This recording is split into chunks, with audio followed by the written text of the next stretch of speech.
2 দিন বিছানায় পড়েছিলাম, সংসারের কাজ থেকে একেবারে বিরতি নিয়েছিলাম। শরীর মন যেহেতু কোনোটাই চলছিল না, কাজ করা তো দূরের কথা, বিছানা থেকে উঠতেও ইচ্ছা করছিল না। এর মাঝে সব থেকে বেশি যে জিনিসটা আমাকে ভাবিয়েছে সেটা হচ্ছে স্বামী সন্তানের ভালোবাসা।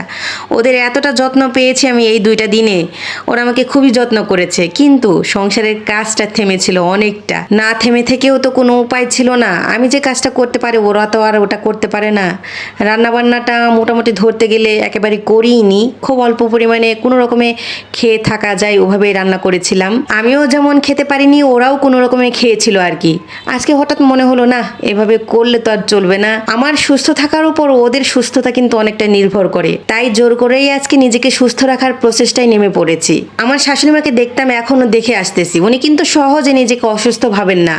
তিনি অসুস্থ নন এমনটা নয়, কিন্তু উনি শরীরের জোরে হোক বা মনের শক্তিতে সবসময় কাজ করে যান।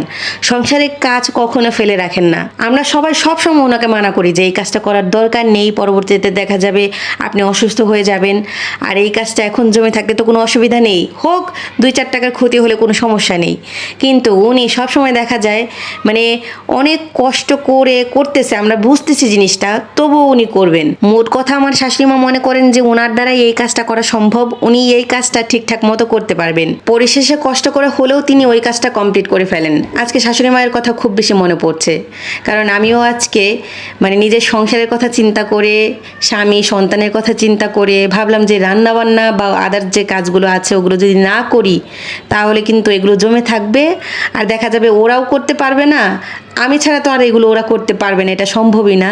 তাই আজকে রান্নাও করে নিয়েছি। আজকে মেয়ের স্কুল থেকে বাসায় ফেরার পর একটু ডাল রান্না করেছি, কাঁঠালের বিচি ভর্তা করেছি, সাথে কয়েক টুকরো পাঙ্গাস মাছ ভেজে নিয়েছি। বিকেলবেলা হঠাৎ করে মানহার বাবা ফোন করলো, একটু কাজে বের হতে হবে, তো তার কথা শুনে আবার বাহিরেও গিয়েছিলাম। বিকেলে আমাদের কাজ শেষ করে হালকা পাতলা কিছু ফল কিনে নিয়ে এসেছি। বাসায় যদিও কিছু ফল আছে, বাজারে দেখলাম নতুন ফল লটকন উঠেছে, লটকন এনেছি, কিছু জাম এনেছি আর কলা এনেছি। আমার মেয়েটা একদিন আমসত্ত্ব খেয়েছিল, ওটা খাওয়ার পর তার কাছে ভীষণ ভালো লেগেছে, আজকে আবার আমসত্ত্ব কিনে এনেছে। আমার গত 2 দিন পেটে গ্যাস থাকার কারণে প্রচণ্ড বমি হয়েছিল, এরপর মাথা ব্যথা, শরীর ব্যথা, হালকা জ্বরও ছিল, তো সব মিলিয়ে খাওয়া দাওয়া একদমই করতে পারিনি।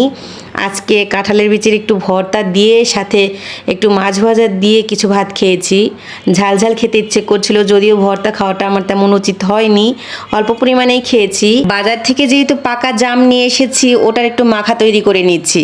বাসায় এখন অবধি পাকা জামের এরকম মাখা তৈরি করা হয়নি, বাড়িতে গিয়ে খেয়েছিলাম। কাঁচামরিচ, লবণ, চিনি আর জাম দিয়ে ঝাল টক মিষ্টি এই মাখাটা তৈরি করে নিয়েছি, খেতে খুবই সুস্বাদু হয়েছে। তো ওই মাখা খাওয়ার পর আমাদের ইচ্ছে হলো যে একটু আম মাখা খাই। যাই হোক, সারাদিন শেষে একটু ফল মেখে খাওয়াতে আলহামদুলিল্লাহ খুবই ভালো লাগছে।